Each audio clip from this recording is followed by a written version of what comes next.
ഇന്ന് സംഭവിച്ച വാർത്തകളിലേക്ക് വിശദമായി. വികസനത്തിന്റെ വിസിൽ മുഴക്കം.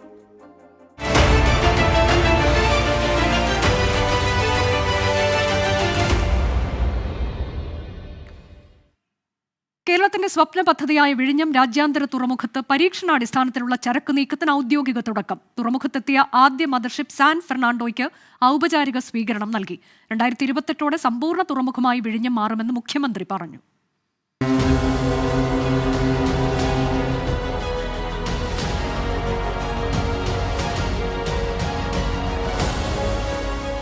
പതിറ്റാണ്ടുകളുടെ കാത്തിരിപ്പാണ് അവസാനിച്ചത്. 2015 നിർമ്മാണം ആരംഭിച്ച് 9 വർഷം കൊണ്ട് ആദ്യഘട്ടം പൂർത്തിയാക്കിയാണ് ചരക്ക് നീക്കത്തിന് തുടക്കം കുറിച്ചത്.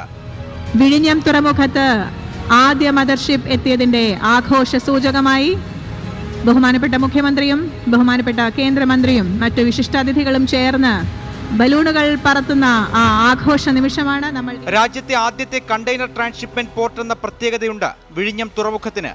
3 മാസം നീളുന്ന ട്രയൽ റണ്ണാണെങ്കിലും ഓപ്പറേഷൻ ആരംഭിക്കുന്നുവെന്ന് മുഖ്യമന്ത്രി പിണറായി വിജയൻ. 17 കൊല്ലം മുൻപേ തന്നെ ഇതിനെ സമ്പൂർണമായി ഉപയോഗയോഗ്യമാക്കാൻ കഴിയുന്ന വിധത്തിൽ വേണ്ടത് ചെയ്യാൻ ഉള്ള കരാർ ഒപ്പിടാൻ പോവുകയാണ്. ഇത് നമ്മുടെ സംസ്ഥാനത്തിന്റെ മറ്റൊരു നേട്ടമായി കൂടി മാറുകയാണ്.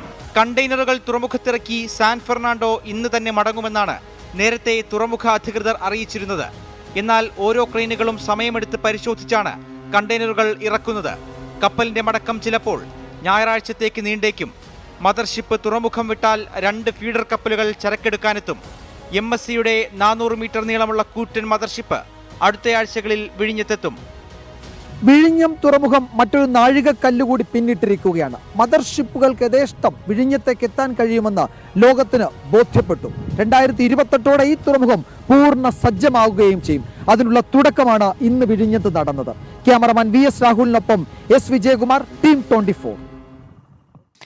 വിഴിഞ്ഞം തുറമുഖത്തെ ചൊല്ലിയുള്ള രാഷ്ട്രീയ വിവാദങ്ങൾ ട്രയൽ റൺ ഉദ്ഘാടന വേദിയിലും പ്രതിഫലിച്ചു. പദ്ധതി ഇടത് സർക്കാരിന്റെ കുഞ്ഞാണെന്ന് മന്ത്രി VN വാസവൻ അവകാശപ്പെട്ടു. ചടങ്ങിലേക്ക് പ്രതിപക്ഷ നേതാവിനെ ക്ഷണിക്കാത്തതിൽ M വിൻസെന്റ് MLA വേദിയിൽ അതൃപ്തി പ്രകടമാക്കി. തുറമുഖത്തിന്റെ ചരിത്രം മായ്ക്കാനാണ് LDF സർക്കാർ ശ്രമിക്കുന്നതെന്ന് ചാണ്ടി ഉമ്മൻ പറഞ്ഞു. വിഴിഞ്ഞം തുറമുഖത്തിന്റെ പിതാവിനെ ചൊല്ലിയുള്ള അവകാശവാദം ട്രയൽ റൺ ഉദ്ഘാടന വേദിയിലും നിഴലിച്ചു. കോൺഗ്രസ് നേതാക്കളുടെ വിമർശനങ്ങൾ തള്ളി വിഴിഞ്ഞം ഇടത് സർക്കാരിന്റെ കുഞ്ഞെന്ന മന്ത്രി VN വാസവൻ. ഈ ഗവൺമെന്റ് സ്വീകരിച്ച സഹിഷ്ണുതയുടെ സമീപനത്തോടെ സമയുക്തതയോടെയുള്ള സമീപനമാണ് യഥാർത്ഥത്തിൽ ആ പ്രശ്നങ്ങളെല്ലാം അതിജീവിച്ചുകൊണ്ട് വിഴിഞ്ഞം പോർട്ട് യാഥാർത്ഥ്യമാകുന്ന രൂപത്തിലേക്ക് അതിൻ്റെ പ്രവർത്തനങ്ങൾ ഉയർന്നു വന്നത് എന്നേറെ അഭിമാനത്തോടെ പറയുകയാണ്. ഒരു ഗവൺമെന്റിന്റെ ഇച്ഛാശക്തി എന്തെന്ന് 1ഉം 2ഉം പിണറായി സർക്കാർ ഈ വിഴിഞ്ഞത്തിലൂടെ ലോകത്തിന് കാട്ടിക്കൊടുത്തിരിക്കുന്നു എന്ന അഭിമാനകരമായ മുഹൂർത്തമാണ് ഞാനിവിടെ സൂചിപ്പിക്കുന്നത്. തുറമുഖത്തിന്റെ നിർണായക ഘട്ടങ്ങൾ പൂർത്തിയായത് ഉമ്മൻചാണ്ടി സർക്കാരിന്റെ കാലത്തെന്ന വേദിയിൽ M വിൻസെന്റ് MLA. ഇത് ഗവൺമെന്റുകളുടെ തുടർച്ചയാണ്. ഇത് നേരത്തെ ഇവിടെ അധ്യക്ഷൻ സൂചിപ്പിച്ചതുപോലെ ഇതിന് മുൻപുള്ള ഓരോ ഗവൺമെന്റുകളും ഈ വിഴിഞ്ഞം തുറമുഖം വരണമെന്ന കാര്യത്തിൽ ആത്മാർത്ഥമായ പരിശ്രമം നടത്തിയിട്ടുണ്ട്. അത് ആത്യന്തികമായി എത്തിച്ചിട്ടുള്ളത് ശ്രീ ഉമ്മൻചാണ്ടി സാറാണെന്നുള്ള കാര്യം ഞാൻ ഈ അവസരത്തിൽ അനുസ്മരിക്കുകയാണ്. തുറമുഖത്തിന് ഉമ്മൻചാണ്ടിയുടെ പേരിട്ടാലും ഇല്ലെങ്കിലും ജനങ്ങളുടെ മനസ്സിൽ പേരെഴുതി കഴിഞ്ഞുവെന്ന ചാണ്ടി ഉമ്മൻ. ആരെങ്കിലും കോൺട്രിബ്യൂഷൻ മായ്ച്ചു കളയാൻ ശ്രമിച്ചാൽ അതിനെ ചരിത്ര നിഷേധം നടത്തി ഇല്ലായ്മ ചെയ്യാൻ ശ്രമിച്ചാൽ അംഗീകരിക്കാൻ സാധിക്കത്തില്ല. വിഴിഞ്ഞം പദ്ധതി ഉമ്മൻചാണ്ടിയുടെ കുഞ്ഞെന്ന മുൻമന്ത്രി K ബാബുവും യാഥാർത്ഥ്യമായത് ഉമ്മൻചാണ്ടിയുടെ വിഷനെന്ന MM ഹസനും പറഞ്ഞു. അതേസമയം അന്നും ഇന്നും ഉമ്മൻചാണ്ടി ശരിയായിരുന്നുവെന്നും വിഴിഞ്ഞം യാഥാർത്ഥ്യമാകുമ്പോൾ സന്തോഷവും സങ്കടവും ഉണ്ടെന്നുമായിരുന്നു മറിയാമ്മ ഉമ്മന്റെ പ്രതികരണം. ഉമ്മൻചാണ്ടിയുടെ സംഭാവനകളും ആത്മസമർപ്പണങ്ങളും ഓർക്കാതെ ചരിത്ര നിമിഷം പൂർത്തിയാകില്ലെന്ന സ്പീക്കർ AN ഷംസീർ ഫേസ്ബുക്കിൽ കുറിച്ചു. വിഷയം വിവാദമാക്കേണ്ട എന്നായിരുന്നു ജോസ് കെ മാണിയുടെ പ്രതികരണം. 24 തിരുവനന്തപുരം. പ്രൗഢഗംഭീരമായ ചടങ്ങിലായിരുന്നു വിഴിഞ്ഞം തുറമുഖത്തിന്റെ ട്രയൽ റൺ ഉദ്ഘാടനം. വിഴിഞ്ഞം തുറമുഖത്തെക്കുറിച്ചുള്ള അവകാശവാദങ്ങൾ മുഖ്യമന്ത്രിയും കേന്ദ്രമന്ത്രിയും പ്രതിപക്ഷത്തിനു വേണ്ടി സ്ഥലം MLAയും ചടങ്ങിൽ ഉന്നയിച്ചു. ഉമ്മൻചാണ്ടി സർക്കാരിനെ കുറിച്ച് മുഖ്യമന്ത്രി മൗനം പാലിച്ചതും മൻമോഹൻ സർക്കാരിനെ വിമർശിച്ചതും ശ്രദ്ധേയമായി. വിഴിഞ്ഞം അന്താരാഷ്ട്ര തുറമുഖത്ത് രാവിലെ 10:30 എത്തിയ മുഖ്യമന്ത്രി കണ്ടെയ്നർ ബർത്തിൽ മദർഷിപ്പ് സാൻ ഫെർണാണ്ടോയ്ക്ക് സ്വീകരണം നൽകി. കേന്ദ്ര ഷിപ്പിംഗ് മന്ത്രി സർബാനന്ദ സോനോവാൾ, തുറമുഖ അധികൃതർ, സർക്കാർ പ്രതിനിധികൾ തുടങ്ങിയവരും മുഖ്യമന്ത്രിക്കൊപ്പം ഉണ്ടായിരുന്നു. 11 മണിയോടെ ആരംഭിച്ച ഔദ്യോഗിക ചടങ്ങിൽ മുഖ്യമന്ത്രി ട്രയൽ റണ്ണിന് തുടക്കം കുറിച്ചു.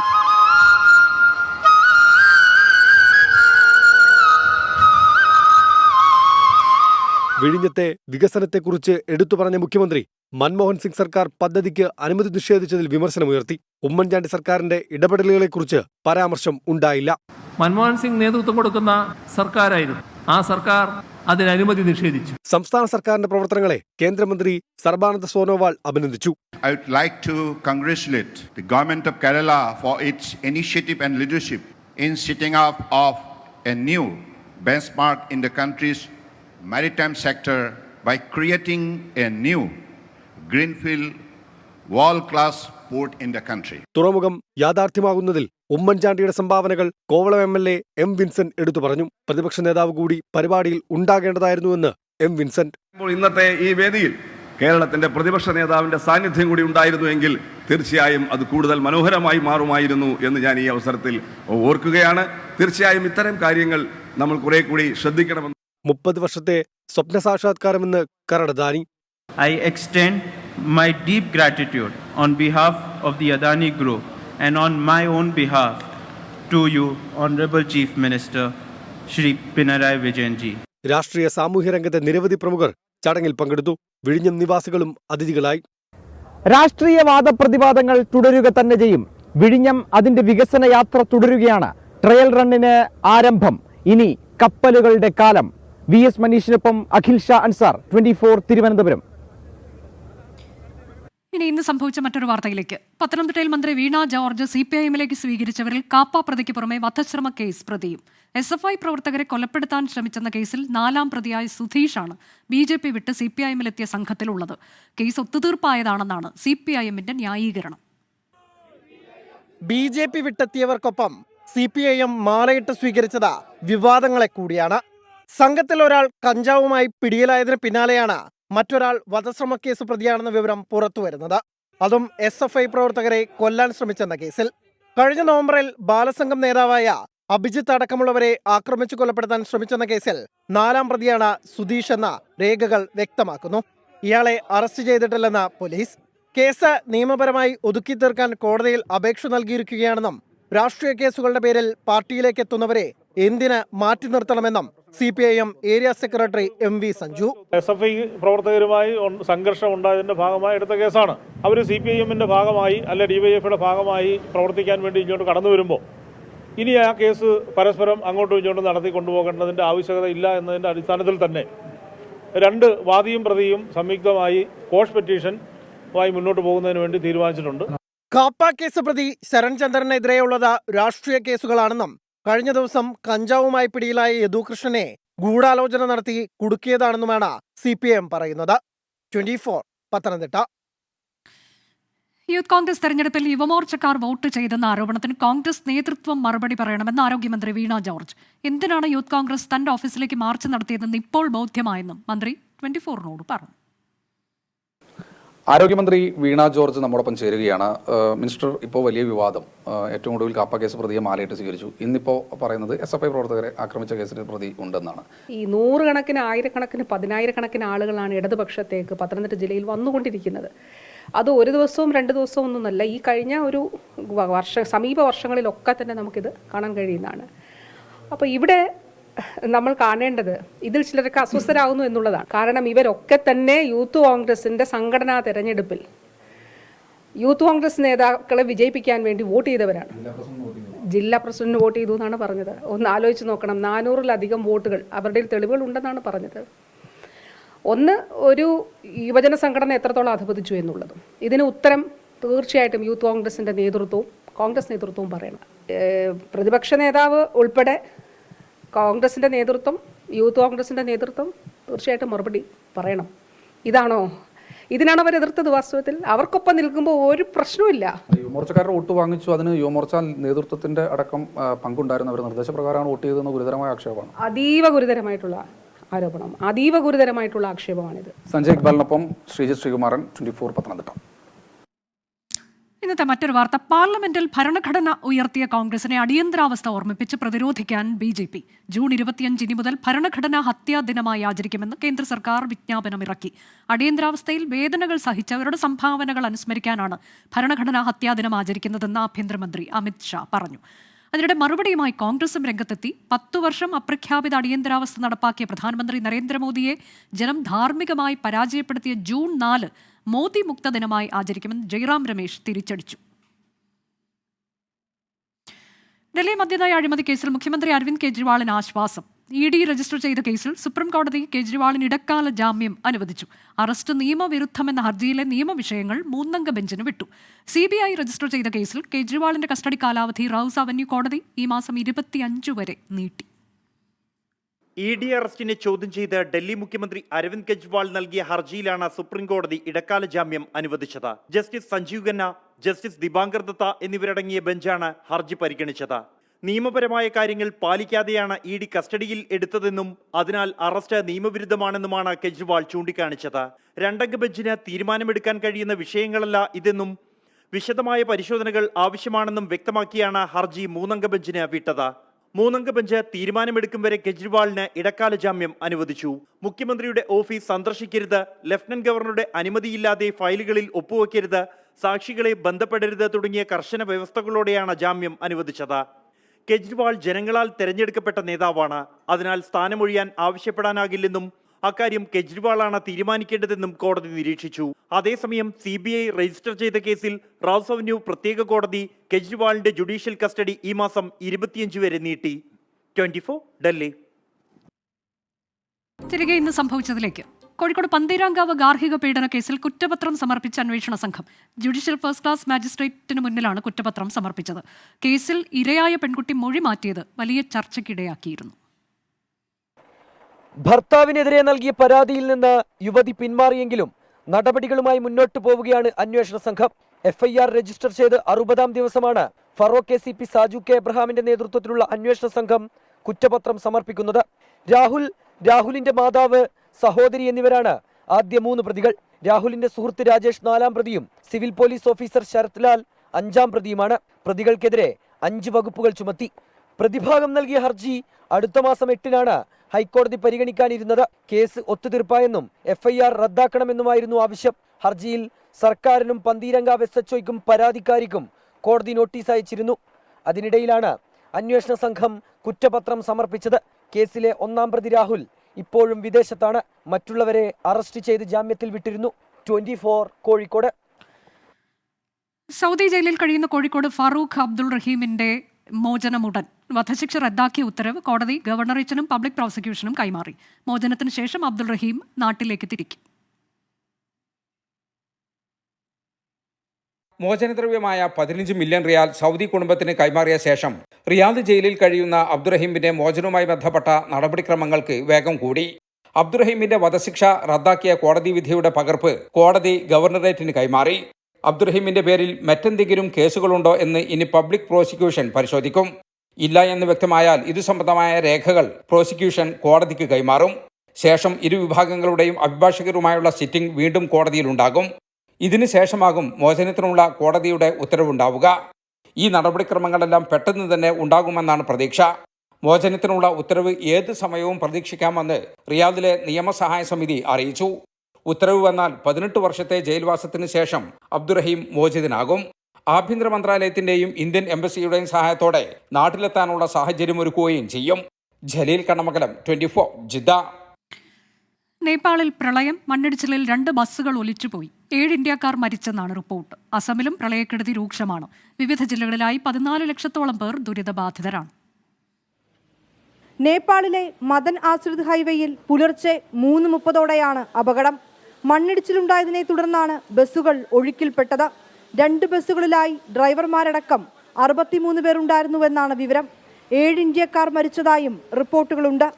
കനത്ത മഴയും തൃശൂലി നദി കരകവിഞ്ഞൊഴുകുന്നതും രക്ഷാപ്രവർത്തനത്തിന് തടസ്സം സൃഷ്ടിക്കുന്നുണ്ട്. അപകടം ഏറെ ദുഃഖകരമെന്നും കാണാതായവരെ എത്രയും വേഗം കണ്ടെത്താനും രക്ഷാപ്രവർത്തനം ഊർജിതമാക്കാനും നിർദ്ദേശം നൽകിയതായും നേപ്പാൾ പ്രധാനമന്ത്രി പുഷ്പകമാൽ ദഹൽ വ്യക്തമാക്കി. കാഠ്മണ്ഡുവിൽ നിന്ന് ഭരത്പൂർ, ചിത്വാൻ എന്നിവിടങ്ങളിലേക്കുള്ള മുഴുവൻ വിമാന സർവീസുകളും റദ്ദാക്കി. അസമിലും പ്രളയക്കെടുതി തുടരുന്നു. 14 ലക്ഷത്തോളം പേർ ഇപ്പോഴും ദുരിതത്തിലാണ്. കച്ചാർ, ബാർപേട്ട, കാംരൂപ്, ഗോലാഘട്ട് തുടങ്ങി 26 ജില്ലകളിൽ വെള്ളക്കെട്ടുണ്ട്. വടക്കുകിഴക്കൻ സംസ്ഥാനങ്ങളിൽ അടുത്ത 2 ദിവസത്തേക്ക് ശക്തമായ മഴയുണ്ടാകുമെന്നാണ് കാലാവസ്ഥാ നിരീക്ഷണ കേന്ദ്രത്തിന്റെ മുന്നറിയിപ്പ്. 24 ഡൽഹി. ഒരിടവേളയ്ക്ക് ശേഷം സംസ്ഥാനത്ത് കാലവർഷം സജീവമാകുന്നു. അടുത്ത 5 ദിവസം ശക്തമായ മഴയ്ക്ക് സാധ്യതയുണ്ട്. ഇന്ന് ശക്തമോ അതിശക്തമോ ആയ മഴ തുടരും. പത്തനംതിട്ട, കോട്ടയം, കണ്ണൂർ ജില്ലകളിൽ ഓറഞ്ച് അലർട്ട് പ്രഖ്യാപിച്ചു. ആലപ്പുഴ, എറണാകുളം, ഇടുക്കി, തൃശൂർ, പാലക്കാട്, മലപ്പുറം, കോഴിക്കോട്, വയനാട്, കാസർഗോഡ് ജില്ലകളിൽ യെല്ലോ അലർട്ടാണ്. കോഴിക്കോട്, കണ്ണൂർ, കാസർഗോഡ് ജില്ലകളിൽ നാളെ ഓറഞ്ച് മുന്നറിയിപ്പുണ്ട്. കേരള, കർണാടക, ലക്ഷദ്വീപ് തീരങ്ങളിൽ മത്സ്യബന്ധനത്തിന് വിലക്കേർപ്പെടുത്തി. തിരികെ ഇന്ന് സംഭവിച്ചതിലേക്ക്. പോക്സോ കേസ് പ്രതിയായ പരിശീലകൻ എം മനുവിനെ തിരിച്ചെടുത്തതിൽ വീഴ്ച സംബന്ധിച്ച് കേരള ക്രിക്കറ്റ് അസോസിയേഷൻ. എന്നാൽ മനഃപൂർവ്വം മനുവിനെ സംരക്ഷിച്ചിട്ടില്ല എന്നാണ് വാദം. മനുവിന്റെ കോച്ചിംഗ് സർട്ടിഫിക്കറ്റ് റദ്ദാക്കാൻ നിർദ്ദേശിച്ചതായും അന്വേഷണവുമായി എല്ലാവിധത്തിലും സഹകരിക്കുമെന്നും KCA ഭാരവാഹികൾ അറിയിച്ചു. കേസിൽ ക്രൈംബ്രാഞ്ച് അന്വേഷണം ആവശ്യപ്പെട്ട് അതിജീവിതയുടെ മാതാപിതാക്കൾ ഹൈക്കോടതിയെ സമീപിച്ചു. മനുഷ്യാവകാശ കമ്മീഷൻ രൂക്ഷ വിമർശനം ഉന്നയിച്ചതിന് പിന്നാലെയാണ് 1 മാസമായി തുടരുന്ന വിവാദത്തിൽ വിശദീകരണവുമായി KCA രംഗത്തെത്തിയത്. 2012 മനു KCAയിൽ പരിശീലകനായി എത്തിയത്. 2022 മനുവിനെതിരെ ആദ്യ ആരോപണം. എന്നാൽ അന്നാരും പരാതി നൽകിയിരുന്നില്ല. പിന്നീട് ചൈൽഡ് ലൈനും പോലീസും അന്വേഷണം നടത്തിയപ്പോഴാണ് കാര്യങ്ങൾ അറിഞ്ഞത്. മനുവിനെ മാറ്റി നിർത്തിയെങ്കിലും ചില കുട്ടികളും രക്ഷിതാക്കളും തിരിച്ചെടുക്കണമെന്ന് ആവശ്യപ്പെട്ടു. കാര്യങ്ങളെക്കുറിച്ച് വിശദമായി അന്വേഷിച്ചില്ലെന്ന് KCAയുടെ കുറ്റസമ്മതം. ഇവിടെ ഞങ്ങൾക്ക് ഒരു വീഴ്ച KCAക്ക് വീഴ്ച പറ്റിയിട്ടുണ്ട്. ഇല്ല ഞങ്ങളിൽ നിന്നും അല്ലെങ്കിൽ ഞങ്ങളിൽ മാറി നിൽക്കുന്നു അല്ലെങ്കിൽ മനുവിനെ പ്രൊട്ടക്ട് ചെയ്യാൻ വേണ്ടിയിട്ടുള്ള മീറ്റിംഗ് വീഴ്ച പറ്റിയിട്ടുണ്ട്, ഞങ്ങൾ സമ്മതിക്കുന്നു. മനുവിനെതിരെ പരാതി ലഭിച്ചത് കഴിഞ്ഞ ഏപ്രിൽ 19 ഭാരവാഹികൾ പറഞ്ഞു. വിശദീകരണം തേടിയെങ്കിലും 21 തീയതി മനു രാജി നൽകി. മനുവിന് ജോലി നൽകരുതെന്ന് KCA എല്ലാ ക്രിക്കറ്റ് അസോസിയേഷനുകളെയും രേഖാമൂലം അറിയിച്ചു. നാഷണൽ ക്രിക്കറ്റ് അക്കാദമിയിലെ മനുവിന്റെ കോച്ചിംഗ് സർട്ടിഫിക്കറ്റ് റദ്ദാക്കാനും നിർദ്ദേശം നൽകിയെന്ന് KCA അറിയിച്ചു. 24 തിരുവനന്തപുരം. ഇന്ന് സംഭവിച്ച മറ്റു ചില വാർത്തകൾ ചുരുക്കത്തിൽ. SNDP യോഗം പബ്ലിക് ട്രസ്റ്റാണെന്ന ഹൈക്കോടതി ഉത്തരവ് സ്റ്റേ ചെയ്ത് സുപ്രീം കോടതി. നടപടി SNDPയും വെള്ളാപ്പള്ളി നടേശനും നൽകിയ ഹർജിയിൽ കേസിൽ എതിർകക്ഷികൾക്ക് നോട്ടീസ് അയച്ചു.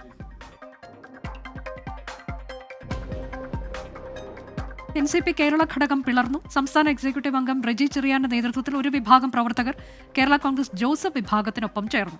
അടുത്ത മാസം ആലപ്പുഴയിലാണ് ലയന സമ്മേളനം. വിജിലൻസ് ഡയറക്ടർ TK വിനോദ് കുമാറിന്റെ വോളണ്ടറി റിട്ടയർമെന്റിന് സർക്കാർ അനുമതി. ഓഗസ്റ്റ് 11 വിരമിക്കാൻ അനുമതി നൽകി ഉത്തരവിറങ്ങി. സർക്കാർ തീരുമാനം വിനോദ് കുമാറിന്റെ അപേക്ഷയിൽ. ചേലക്കര ഉപതെരഞ്ഞെടുപ്പിൽ കോൺഗ്രസിനോട് സീറ്റ് ആവശ്യപ്പെടാൻ KSU. സംസ്ഥാന ഉപാധ്യക്ഷൻ അരുൺ രാജേന്ദ്രന്റെ പേര് KSU നേതൃത്വം നിർദ്ദേശിച്ചു. ഐകകണ്ഠ്യേന പ്രമേയം പാസാക്കി.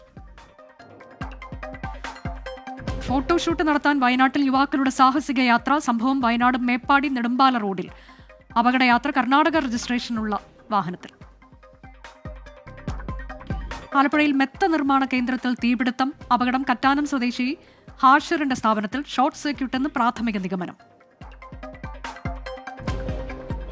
രോഗിയായ വയോധികയെ വഴിയിൽ ഇറക്കിവിട്ട ഓട്ടോറിക്ഷ ഡ്രൈവറുടെ ലൈസൻസ് സസ്പെൻഡ് ചെയ്തു. നടപടി പെരിന്തൽമണ്ണ കക്കൂത്ത് സ്വദേശി രമേശനെതിരെ. മറ്റൊരു റിപ്പോർട്ടിലേക്ക്. എഞ്ചിനീയറിംഗ് പ്രവേശന പരീക്ഷകളിലെ മികച്ച വിജയം ആഘോഷമാക്കാൻ Pala brilliant study centre July 13 നടക്കുന്ന എഞ്ചിനീയറിംഗ് വിക്ടറി ഡേ ആഘോഷത്തിൽ 3000-ഓളം പേർ പങ്കെടുക്കും. ഈ വർഷത്തെ JEE advanced, JEE main, Kerala engineering, CUSAT, IISER ഉൾപ്പെടെയുള്ള വിവിധ എഞ്ചിനീയറിംഗ് എൻട്രൻസ് പരീക്ഷകളിൽ ഉന്നത വിജയം നേടിയ വിദ്യാർത്ഥികളെയാണ് ബ്രില്യന്റ് ആദരിക്കുന്നത്. നാളെ ഉച്ചയ്ക്ക് 2 മണിക്ക് പാലാ ബ്രില്യന്റ് സ്റ്റഡി സെന്ററിൽ ഡയമണ്ട് ബ്ലോക്ക് ഓഡിറ്റോറിയത്തിൽ വെച്ചാണ് പരിപാടി. കേരളത്തിലെ ഏറ്റവും വലിയ ഇവന്റുകളിലൊന്നായ ബ്രില്യന്റ് ടെക്കി കോൺക്വർ 2024 എഞ്ചിനീയറിംഗ് വിക്ടറി ഡേയിൽ മന്ത്രി VN വാസവൻ മുഖ്യാതിഥിയാകും. MP-മാരായ ജോസ് കെ മാണി, ഫ്രാൻസിസ് ജോർജ്, MLA-മാരായ മാണി സി കാപ്പൻ, മോൻസ് ജോസഫ്, ചാണ്ടി ഉമ്മൻ, പ്രമുഖ IAS, IPS ഉദ്യോഗസ്ഥർ എന്നിവർക്കൊപ്പം കലാരാഷ്ട്രീയ സാംസ്കാരിക രംഗത്തെ നിരവധി പേർ ചടങ്ങിന്റെ ഭാഗമാകും. കേരള എഞ്ചിനീയറിംഗ് എൻട്രൻസിൽ 1ാം റാങ്ക് കരസ്ഥമാക്കിയ P ദേവാനന്ദിന് 10 ലക്ഷം രൂപ ക്യാഷ് പ്രൈസും സ്വർണ്ണ മെഡലും സമ്മാനിക്കും. മികച്ച വിജയം നേടിയ വിദ്യാർത്ഥികൾക്ക് 5 ലക്ഷം, 4 ലക്ഷം, 3 ലക്ഷം എന്നിങ്ങനെ കോടിക്കണക്കിന് രൂപയുടെ ക്യാഷ് അവാർഡുകളും സ്വർണ്ണ മെഡലുകളും നൽകിയാണ് വിക്ടറി ചടങ്ങിൽ ആദരിക്കുക. 24 കോട്ടയം. ഇന്ന് സംഭവിച്ചത് അവസാനിക്കുന്നു.